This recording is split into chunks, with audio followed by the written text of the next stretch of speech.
Hello everyone, I am Vishal Gyanani, chemistry faculty member of Motion Education Private Limited, Guwahati centre.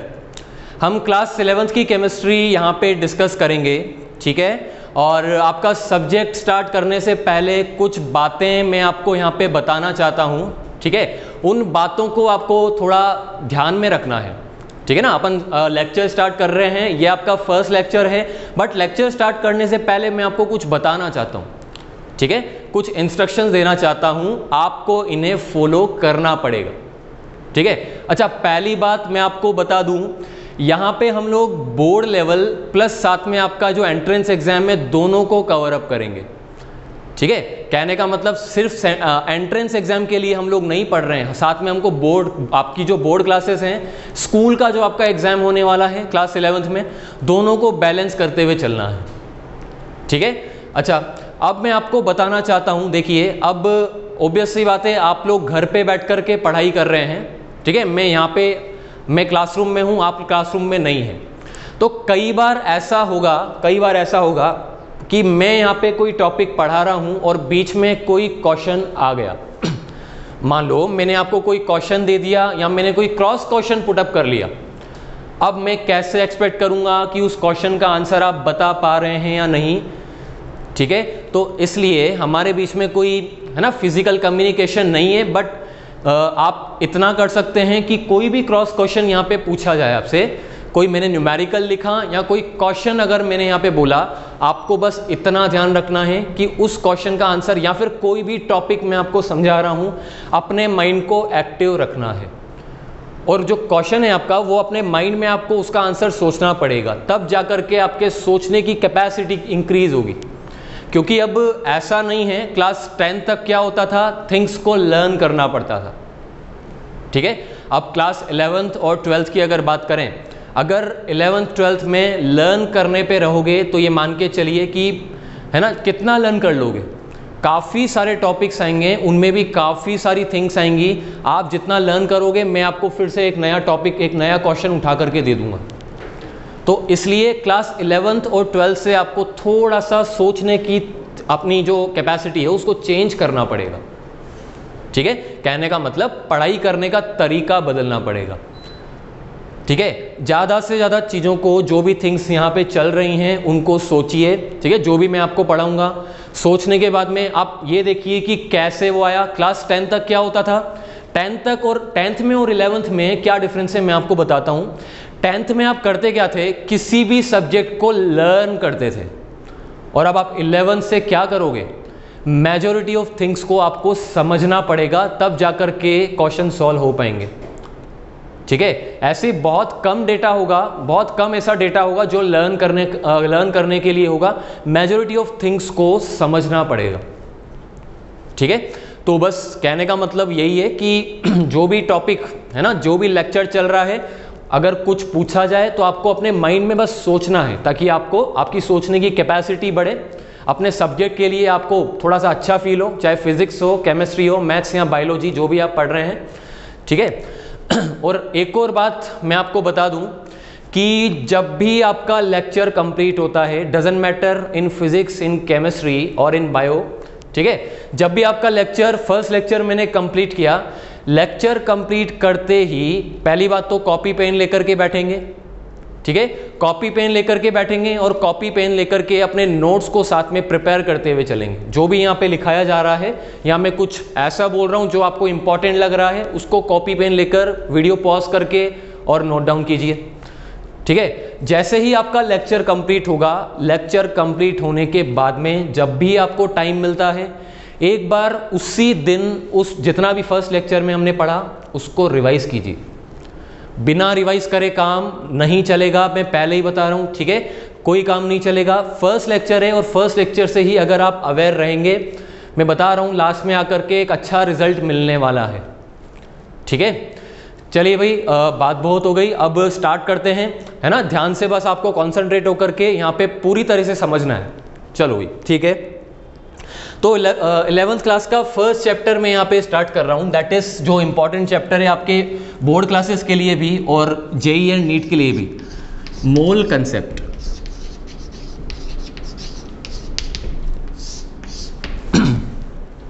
Mole concept chapter हम यहाँ पे start कर रहे हैं। देखिए, अब अगर मैं आपको बता दूं, केमिस्ट्री की अगर बात की जाए, ठीक है ना, केमिस्ट्री की अगर बात करें तो केमिस्ट्री को भी 3 पार्ट्स में डिवाइड किया हुआ है। First physical chemistry, physical chemistry में आप न्यूमेरिकल पार्ट और डेरिवेशन पार्ट के साथ डील करेंगे, ठीक है। सेकंड होती है आपकी इनऑर्गेनिक केमिस्ट्री। इनऑर्गेनिक केमिस्ट्री में आपका जो पीरियोडिक टेबल वाला पार्ट है ना, जहाँ पे बहुत सारे एलिमेंट्स की स्टडी होती है, वहाँ पे अपन एलिमेंट्स की प्रॉपर्टीज की स्टडी करेंगे इनऑर्गेनिक केमिस्ट्री में, ठीक है। और एक आता है ऑर्गेनिक केमिस्ट्री। ऑर्गेनिक केमिस्ट्री के अंदर हम कार्बन एंड हाइड्रोजन से मिलकर के जो कंपाउंड्स फॉर्म होते हैं, ठीक है, उन कंपाउंड्स की स्टडी करने वाले हैं और उनकी रिएक्शन की स्टडी करने वाले हैं। तो ये 3 पार्ट्स में यहाँ पे केमिस्ट्री डिवाइडेड है, ठीक है। बिल्कुल 0 लेवल से मैं आपको पढ़ाऊंगा, बहुत सब कुछ समझ में आएगा, ठीक है ना।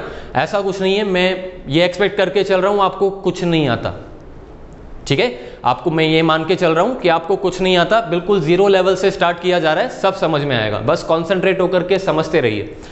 चलो भाई, अब मोल कंसेप्ट चैप्टर की बात करें तो ये चैप्टर आपका फिजिकल केमिस्ट्री का सबसे बेसिक और सबसे, ये मान के चलिए, सबसे तो नहीं बोलूँगा, one of the important chapter होता है, ठीक है। अगर आपने ये चैप्टर अच्छे से समझ लिया तो पूरी फिजिकल केमिस्ट्री में कहीं प्रॉब्लम नहीं आनी है, ठीक है, क्योंकि इसके कंसेप्ट पूरी केमिस्ट्री में यूज होने वाले हैं, ये याद रखना, ओके।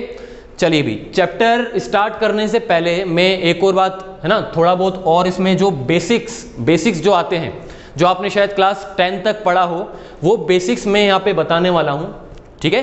तो अपना फर्स्ट टॉपिक अपनी कॉपी में लिखिए, फर्स्ट टॉपिक लिखिए सम इंपॉर्टेंट पॉइंट्स, ठीक है। फर्स्ट टॉपिक लिखिए सम इंपॉर्टेंट पॉइंट्स। और सम इंपॉर्टेंट पॉइंट्स में मैं कुछ बेसिक सी बातें आपको बताने वाला हूं, जो कई बच्चों को पता भी होगी और कई बच्चों को नहीं पता होगी, ठीक है, बट मैं 0 से स्टार्ट कर रहा हूं। देखिए, फर्स्ट पॉइंट की हम बात करते हैं, देखना। अच्छा देखना, केमिस्ट्री की अगर बात की जाए तो जैसे मान के चलिए मैं अगर इस चौक की बात करूं, या फिर आपके आसपास ये जितनी भी थिंग्स आप देख रहे हैं, ये फैन ऊपर मेरे यहाँ लगा हुआ है, ठीक है, पीछे एसी लगा हुआ है, या ये जो कैमरा है या फिर ये बोर्ड है, ठीक है, इन सबको कंबाइंड फॉर्म में क्या बोला जाता है? इन सबको कंबाइंड फॉर्म में क्या बोला जाता है? Matter, okay. छोटी क्लासेस में पढ़ा होगा, ये कोई 10th या 11th लेवल का नहीं है, ठीक है, बस एक बार ऐसे रिकॉल करवा रहा हूँ। तो सबसे पहले तो ये जितनी भी थिंग्स आप देख रहे हैं, इनको क्या बोला जाता है? मैटर। चलिए भी थोड़ा और आगे चलते हैं, ठीक है। अब देखना, अब अगर मैं मान के चलिए मैं इस चौक का एग्जाम्पल दे रहा हूँ, ठीक है। अब मान के चलिए कि मैं इसको मैं मैटर बोल रहा हूँ, इस मैटर के थोड़ा सा हम डीप में जाएं, ध्यान से थिंग्स को समझने की कोशिश करना, थोड़ा सा हम लोग इसमें डीप में जाएं। डीप में जाने का मतलब ये मैटर किन पार्टिकल्स से मिलकर के बना हुआ है, ये हमको देखना है।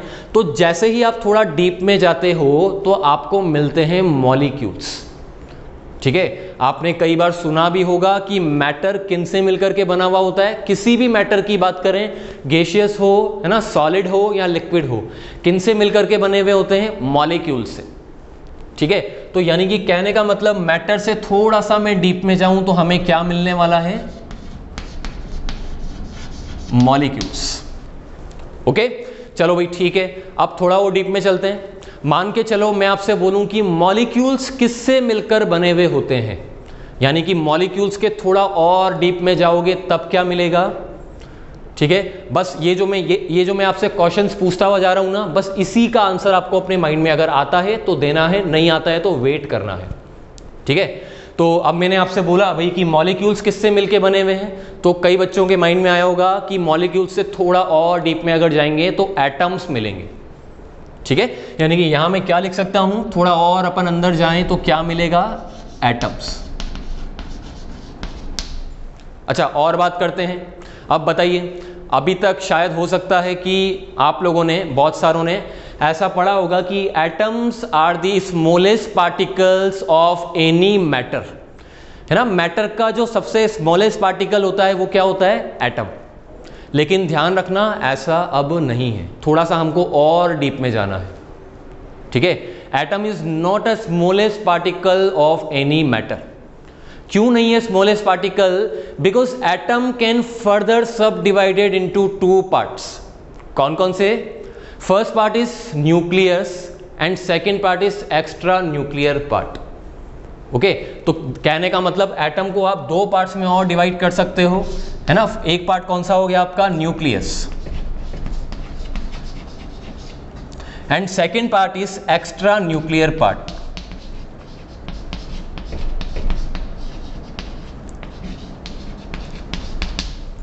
ठीक है, अब बात आती है न्यूक्लियस क्या होता है एंड एक्स्ट्रा न्यूक्लियर पार्ट क्या होता है।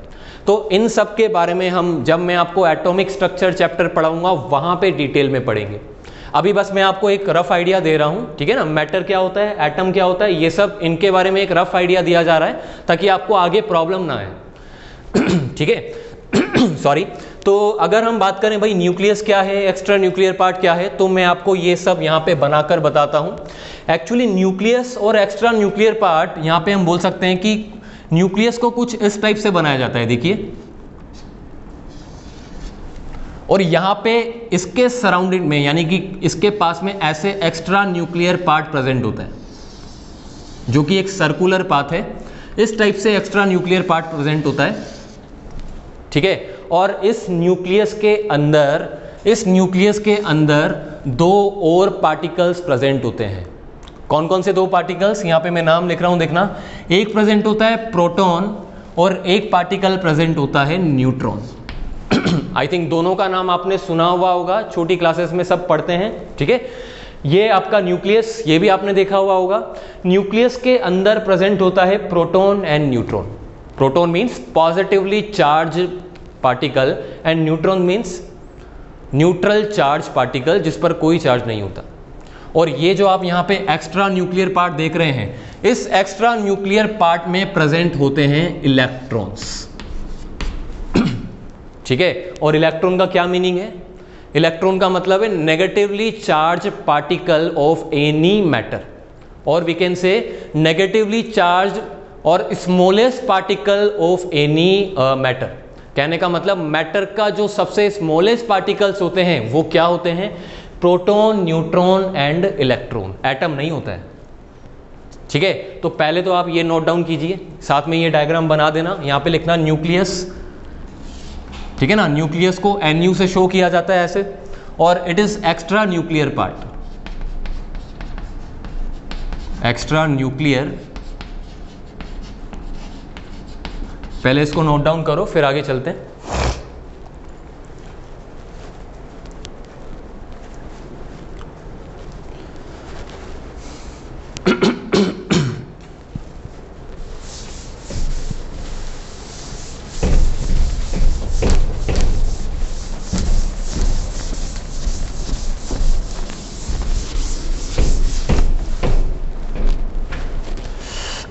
ओके, सो ये हमने यहाँ पे मैटर के बारे में देखा। और सेकंड पॉइंट आप नोट डाउन कर सकते हैं कि smallest particles of any matter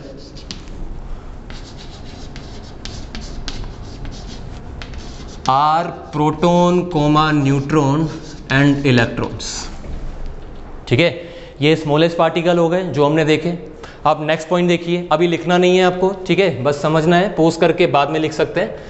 third point, अगर मैं नेक्स्ट पॉइंट की बात करूं तो प्रोटॉन, न्यूट्रॉन, इलेक्ट्रॉन के बारे में आप जान चुके हैं होता क्या है, ठीक है।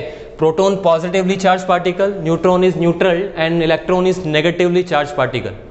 अब बात ही आती है कि ये जो मैं वर्ड यहाँ पे यूज में ले रहा हूँ, positively charge, neutral and negatively charge, कहने का मतलब इन पार्टिकल्स पे अब चार्ज कितना प्रेजेंट है, ठीक है। उस चार्ज की वैल्यू क्या है, प्रोटॉन पे कितना चार्ज होगा, न्यूट्रॉन पे कितना होगा और इलेक्ट्रॉन पे कितना होगा, वो चार्ज मैं आपको यहाँ बता रहा हूँ, ठीक है। और ये डेटा थोड़ा सा लर्न करने वाला है क्योंकि एक प्रैक्टिकली वैल्यूज मैं आपको बताने वाला हूँ, ठीक है। अब इन वैल्यूज को आपको लर्न करना है, देखिए, और बहुत सारे स्टूडेंट्स को पता भी होगा। तो सबसे पहले मैं बात करता हूँ चार्ज ऑन प्रोटॉन की। प्रोटॉन के ऊपर अगर चार्ज की बात की जाए तो प्रोटॉन पर चार्ज होता है 1.6 इंटू 10⁻⁻19 कूलाम, ठीक है। ये CB जो मैंने लिखा है, कूलाम बोला जाता है इसको, चार्ज की एक यूनिट होती है। आगे पढ़ेंगे जब मैं आपको इलेक्ट्रोकेमिस्ट्री बताऊंगा, वहाँ पे कूलाम भी आएगा। ओके, और अगर मैं चार्ज ऑन इलेक्ट्रॉन की बात करूं तो इलेक्ट्रॉन के ऊपर चार्ज भी जो प्रोटॉन के ऊपर चार्ज होगा वही इलेक्ट्रॉन के ऊपर चार्ज होता है। ठीक है, कहने का मतलब जितना चार्ज प्रोटॉन पे उतना ही चार्ज इलेक्ट्रॉन पे, यानी कि यहां मैं लिख सकता हूं चार्ज ऑन इलेक्ट्रॉन्स। ऐसा क्यों होता है? क्योंकि मैं आपको बता दूं कि जो आपने वो न्यूक्लियस बनाया था ना, nucleus and extra nuclear part, या किसी भी एटम की अगर बात की जाए तो एटम जो होता है ना वो एक्चुअल में न्यूट्रल होता है। न्यूट्रल का मतलब जिसके ऊपर चार्ज प्रेजेंट नहीं होता। अगर मैं आइसोलेटेड एटम की बात करूं तो नॉर्मली क्या होता है? न्यूट्रल। न्यूट्रल का मतलब कोई चार्ज प्रेजेंट नहीं है। जब आप देखेंगे कि प्रोटॉन के ऊपर चार्ज इतना जो कि पॉजिटिव है, ठीक है ना, पॉजिटिवली चार्ज है, तो न्यूट्रल होने के लिए, उस एटम को न्यूट्रल होने के लिए इतना ही नेगेटिव चार्ज भी प्रेजेंट होना चाहिए। सही बात है। तो नेगेटिव चार्ज भी इतना ही होना चाहिए, तब जाकर के हम बोलेंगे कि कोई आइसोलेटेड एटम क्या होगा? न्यूट्रल।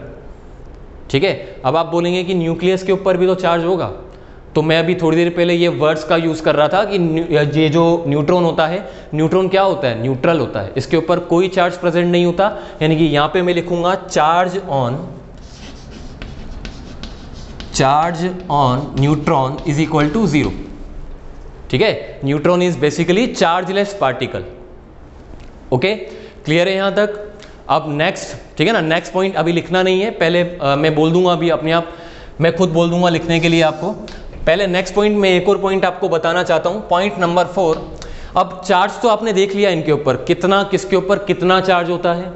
ठीक है, अब मैं आपको बताता हूं कि ये जो प्रोटॉन, न्यूट्रॉन एंड इलेक्ट्रॉन जो आपने स्मॉलेस्ट पार्टिकल्स पढ़े हैं, इतने ज़्यादा स्मॉलेस्ट हैं कि इनका वेट कितना होगा, है ना। आपने देखा कि ये सबसे ज़्यादा स्मॉलेस्ट पार्टिकल्स हैं। अब अगर स्मॉलेस्ट हैं तो वेट कितना होगा, तो वेट के बारे में हम देखते हैं। तो ये भी प्रैक्टिकल डेटा है। ठीक है, बहुत सारों को पता भी होगा वेट कितना होता है। जैसे मैं अगर यहाँ पे वेट ऑफ प्रोटॉन की बात करूँ तो ध्यान देना, प्रोटॉन का वेट और न्यूट्रॉन का वेट दोनों इक्वल होते हैं। Weight of neutron is equal to weight of proton. ठीक है, और क्या वैल्यू होती है वेट की वो मैं यहाँ पे लिखता हूँ। ठीक है, क्या होती है एक बार आपको अपने माइंड में सोचना है, अगर आपको मालूम है तो। वैल्यू मैं लिख रहा हूँ यहाँ पे 1.67 इंटू 10⁻⁻27 kg। ठीक है, ये मैंने लिखा यहाँ पे wait of proton and wait of neutron, दोनों का वेट इक्वल होता है, अप्रोक्सीमेशन में इक्वल होता है, ध्यान रखना। ठीक है, ये डेटा हमारे लिए यूज में लिया जा सकता है। अच्छा, आगे बढ़ते हैं। अब इलेक्ट्रॉन के वेट की बात की जाए तो इलेक्ट्रॉन पे वेट यहां मैं लिख रहा हूं, देखना, weight on electron, weight of electron is equal to, electron पर वेट होता है 9.1 इंटू 10⁻⁻31 kg। ठीक है, अब कंपेयर करो आप इन दोनों को, एक बार इन दोनों को कंपेयर करो तो आपको दिखेगा कि जो सबसे ज़्यादा, ये मान के चलिए टिनी जिसको हम बोल सकते हैं, या जिसका वेट सबसे कम होता है, वो वाला पार्टिकल कौन सा है? तो आप देखेंगे यहाँ पे इलेक्ट्रॉन। ठीक है, इलेक्ट्रॉन का वेट देखिए 10⁻⁻31। -31 का मतलब आप इमेजिन भी नहीं कर सकते, 0.000000 करते जाओ 31 तक। ठीक है ना, बहुत ज़्यादा छोटा है। तो इतना वेट इलेक्ट्रॉन का होता है, इतना वेट प्रोटॉन एंड इतना वेट न्यूट्रॉन का होता है। ठीक है, अब इसको नोट डाउन कर सकते हैं, एक बार इसको नोट डाउन करो, फिर नेक्स्ट पॉइंट पे आते हैं।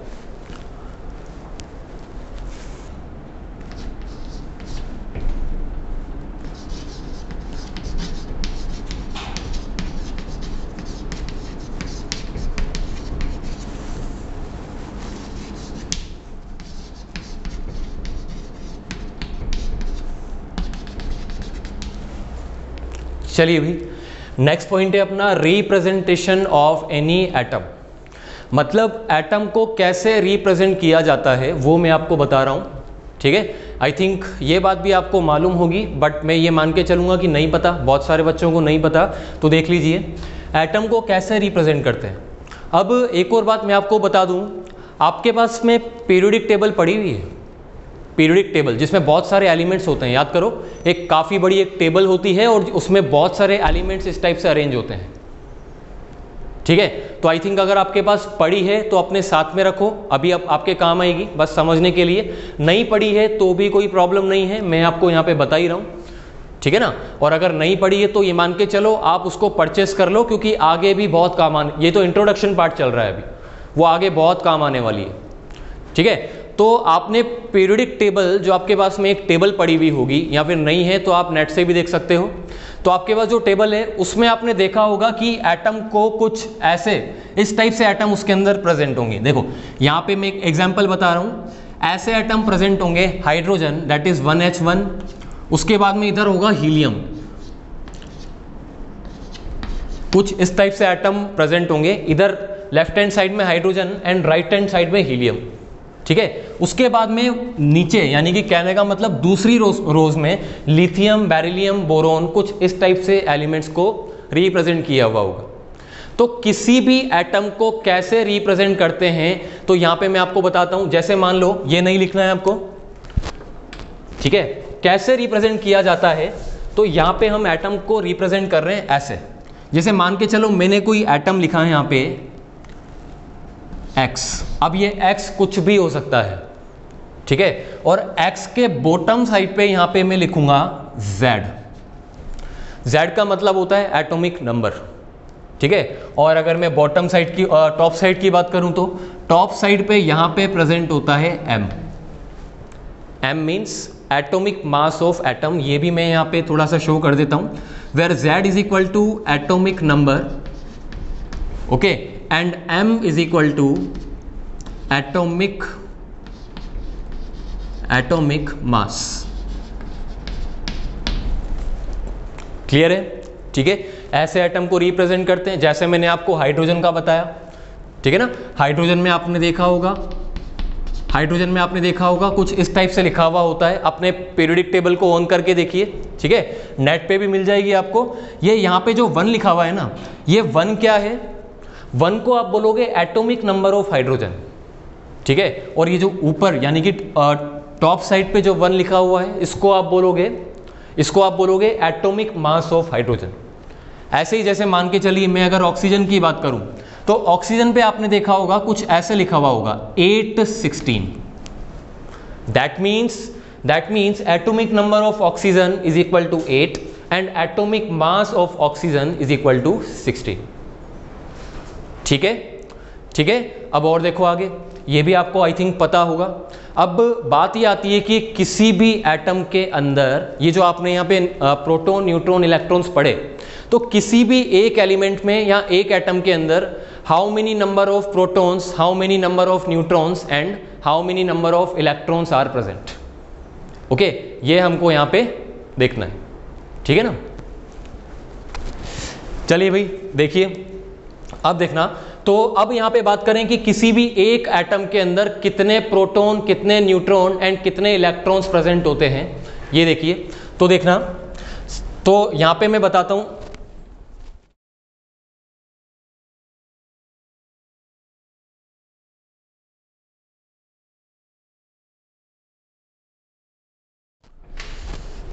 चलिए भाई ये एटम मैं दोबारा से यहां शो कर रहा हूं, देखना।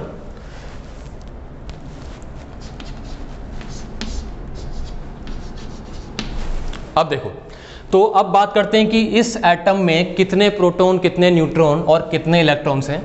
तो ये जो Z आपको यहाँ नजर आ रहा है ना, दैट इज एटॉमिक नंबर, जो मैंने आपको अभी बताया। जो टोटल नंबर ऑफ प्रोटॉन्स की अगर बात करें, total number of protons in any atom is equal to atomic number. यानी कि अगर मैं नंबर ऑफ प्रोटॉन्स की बात करूं, एक एलिमेंट के अंदर कितने नंबर ऑफ प्रोटॉन्स प्रेजेंट होते हैं, तो आप क्या बोलोगे, जो उसका एटॉमिक नंबर होगा वही क्या होंगे, नंबर ऑफ प्रोटॉन्स, ठीक है। जैसे यहाँ मैंने 2 एग्जांपल्स लिखे हुए, हाइड्रोजन एंड ऑक्सीजन। अगर मैं इनकी बात करूँ, यहाँ कोई भी एग्जांपल लूँ, मान लीजिए मैंने ले लिया कार्बन, ठीक है। तो कार्बन का एटॉमिक नंबर कितना होता है आपको मालूम होगा, 6 है ना, 6 इसका एटॉमिक नंबर होता है। तो अगर मैं नंबर ऑफ प्रोटॉन्स की बात करूं, number of protons in carbon आप कितना बताएंगे, 6, ठीक है। ऑक्सीजन की बात की जाए तो ऑक्सीजन में आपको मालूम है एटॉमिक नंबर कितना ऑक्सीजन का, 8 अगर एटॉमिक नंबर है तो नंबर ऑफ प्रोटॉन्स कितने, 8, ठीक है। सोडियम की बात की जाए तो सोडियम का एटॉमिक नंबर होता है 11, तो यहां पे नंबर ऑफ प्रोटॉन्स कितने हैं? 11, ठीक है। ऐसे आपको यहां पे नंबर्स को शो करना है, ठीक। अब आगे मैं बात करता हूं, ये तो नंबर ऑफ प्रोटॉन्स की बात हुई, बहुत ज़्यादा इजी है, आपने देखा कैसे कैलकुलेट करते हैं। एक्चुअली कैलकुलेट नहीं करना है, ठीक है, आपको तो बस देख करके बताना है एटॉमिक नंबर कितना है, वही नंबर ऑफ प्रोटॉन्स हो जाएंगे, ओके। तो नेक्स्ट मैं बात करता हूं नंबर ऑफ इलेक्ट्रॉन्स की, कि एक एटम में कितने इलेक्ट्रॉन्स प्रेजेंट होते हैं। अगर नंबर ऑफ इलेक्ट्रॉन्स की बात की जाए तो याद करो, अभी इससे पहले थोड़ी देर पहले मैंने आपको एक बात बताई थी कि कोई भी एटम, अगर मैं किसी एटम की बात करूं जिस पर कोई एक्स्ट्रा चार्ज प्रेजेंट नहीं है, वो न्यूट्रल होता है। न्यूट्रल होने का मतलब जितना चार्ज प्रोटॉन पे होगा उतना ही चार्ज किस पे होगा? इलेक्ट्रॉन्स पे, ठीक है। तो आप यहां पे देख रहे हैं, अगर नंबर ऑफ प्रोटॉन्स इतने हैं, ठीक है, नंबर ऑफ प्रोटॉन्स अगर मान के चलिए किसी भी एटम में सपोज कीजिए x number of protons present हैं, तो नंबर ऑफ इलेक्ट्रॉन्स कितने प्रेजेंट होने चाहिए? जबकि आपको पता है कि आपका एटम क्या है? न्यूट्रल। और अगर एटम न्यूट्रल है तो नंबर ऑफ इलेक्ट्रॉन्स भी कितने होंगे? नंबर ऑफ प्रोटॉन्स के इक्वल, ठीक है। इसलिए ये ध्यान रखना, ये कंडीशन यहां पे फॉलो हो रही है। अगर आपका एटम न्यूट्रल है तभी ऐसा होगा। अभी बताता हूं मैं आपको। जैसे मान के चलिए, पहले यहां पे मैं लिख देता हूं कि if atom is neutral, if atom is neutral, then number of electrons is equal to number of protons, okay. वापस वही एग्जांपल्स, कोई भी एग्जांपल ले लीजिए। जैसे मान के चलिए हीलियम की अगर बात की जाए तो हीलियम में नंबर ऑफ इलेक्ट्रॉन्स कितने हो जाएंगे? आपको यहाँ पे नजर आ रहा होगा। सबसे पहले तो आपको चेक करना है कि ये वाला जो आपको एटम दिया हुआ है वो न्यूट्रल है या नहीं है। न्यूट्रल का मतलब होता है कि इस एटम पे कोई चार्ज प्रेजेंट नहीं होना चाहिए, ठीक है। आपको यहाँ पे कोई चार्ज नहीं दिख रहा है ना? अगर कोई चार्ज प्रेजेंट नहीं, अभी बताऊंगा, चार्ज वाला एग्जाम्पल भी दूंगा, ठीक है। फिलहाल इस पे कोई चार्ज नहीं है, that means number of electrons कितने हैं? जितने नंबर ऑफ प्रोटॉन्स होंगे दैट मीन्स इसका जो एटॉमिक नंबर होगा, ठीक है। एक्चुअली नंबर ऑफ इलेक्ट्रॉन्स यहाँ पे 2e भी लिखते हैं। e का मतलब वही चार्ज, वो सब मैं आपको आगे बताऊंगा, ठीक है ना। साथ में e भी लिखा जाता है। e का मतलब 1.6 इंटू 10⁻⁻19, वो चार्ज की बात कर रहा हूँ, वो सब मैं आपको आगे बताऊंगा, ठीक है। अभी बस हम बेसिक्स देख रहे हैं आगे। जैसे और दूसरा एग्जाम्पल लूँ, मान के चलो मैं यहाँ पे लिख रहा हूँ सोडियम, ठीक है। अब आपसे बोला जाए कि सोडियम में नंबर ऑफ इलेक्ट्रॉन्स कितने हैं? जो इसका एटॉमिक नंबर होगा क्या वही नंबर ऑफ इलेक्ट्रॉन्स हो जाएंगे, ठीक है। एटॉमिक नंबर कितना? 11, यानी कि यहां मैं क्या लिख सकता हूं? नंबर ऑफ इलेक्ट्रॉन्स कितने हो जाएंगे? 11, ठीक। लेकिन एक और बात देखो, मान के चलो यहां पे मैं लिख दूं कि Na+ में टोटल नंबर ऑफ इलेक्ट्रॉन्स कितने होंगे? Na+ की बात की जा रही है, ठीक है। तो सबसे पहले क्या करोगे? चेक करना है कि ये न्यूट्रल है या नहीं। अब देखो, क्या ये न्यूट्रल होगा? ठीक है, दिख रहा होगा आपको कि यहाँ पे सोडियम पे पॉजिटिव चार्ज प्रेजेंट है। प्लस का मतलब क्या है? +1 चार्ज। और अगर +1 चार्ज होगा तो ये न्यूट्रल नहीं कहलाएगा। न्यूट्रल नहीं होगा तो अब मैं नहीं बोल सकता कि number of protons is equal to number of electrons, ठीक है। अब मैं नहीं बोल सकता, ये सब तो सिर्फ न्यूट्रल के लिए वैलिड होता है, ओके। तो अब बात आती है कि इस सोडियम प्लस पे how many number of electrons are present. तो देखिए, पहले मैं आपको मीनिंग समझाता हूं कि इस पॉजिटिव चार्ज का क्या मतलब है। देखो, ये जो आपने यहाँ पे सोडियम लिखा था, इस सोडियम का मतलब था कि इसके ऊपर चार्ज कितना? 0, ठीक है। तो इस सोडियम का मतलब था कि इस सोडियम में नंबर ऑफ इलेक्ट्रॉन्स कितने? 11, ठीक है।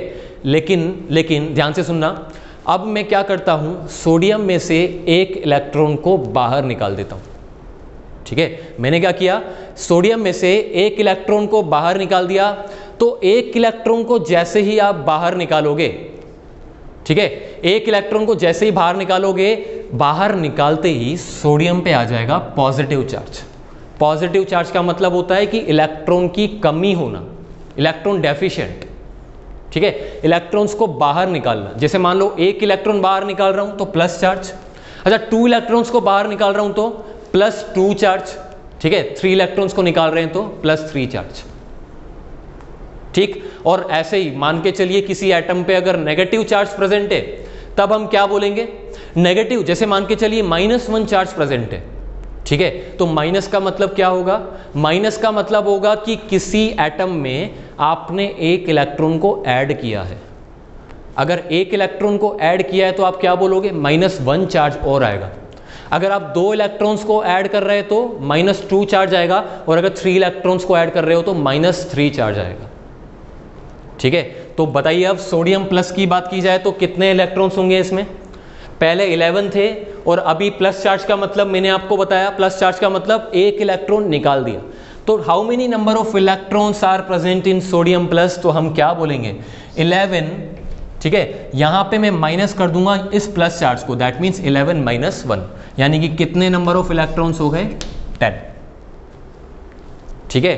और जैसे एक और एग्जांपल मान के चलिए मैं ये ले लूं,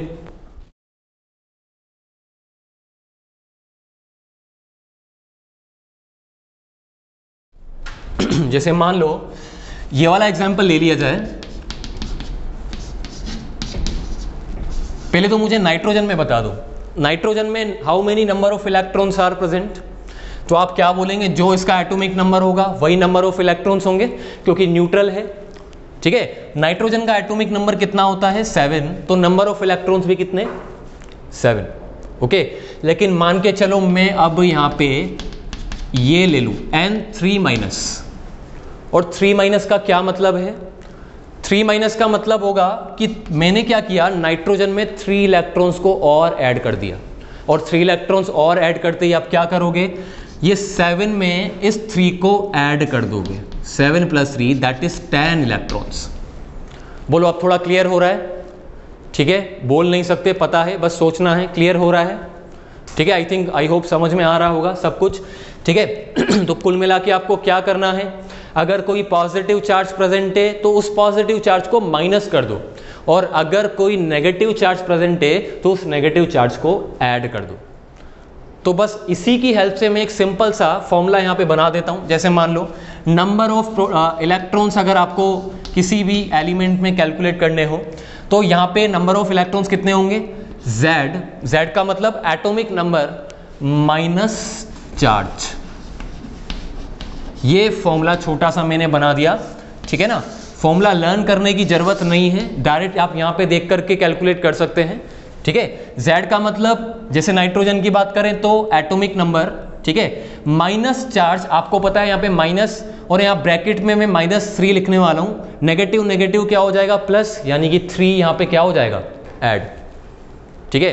तो कितने हो गए यहाँ पे नंबर ऑफ इलेक्ट्रॉन्स 10, ऐसे आपको कैलकुलेट करना है। क्लियर है यहाँ तक, ठीक है। चलिए भाई अब नेक्स्ट लास्ट में बात करता हूँ। अब देखना नंबर ऑफ प्रोटॉन्स हो गए, नंबर ऑफ इलेक्ट्रॉन्स हो गए, अब क्या बचा, नंबर ऑफ न्यूट्रॉन्स को कैलकुलेट करना, ठीक है। अब लास्ट में आपको बताता हूँ कि किसी भी एलिमेंट में how many number of neutrons are present, तो कैसे बताएंगे। न्यूट्रॉन्स को बताने का भी एक बहुत सिंपल सा एक तरीका है, मैं आपको बताता हूँ, ठीक है ना। पहले सब कुछ नोट डाउन कीजिए, उसके बाद देखना।